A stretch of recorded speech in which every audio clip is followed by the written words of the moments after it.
This video teaches you how to use the sum function to add two cells containing other sum formulas in Microsoft Excel.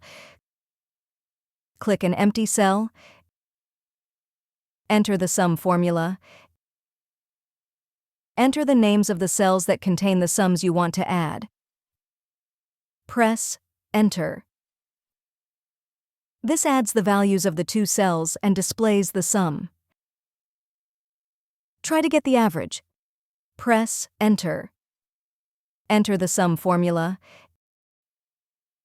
Add equals value around the formulas in the cells you're adding together. If either of the cells you're adding contains anything other than the standard sum formula, you'll have to enclose that whole formula within the parentheses of the value function to avoid errors.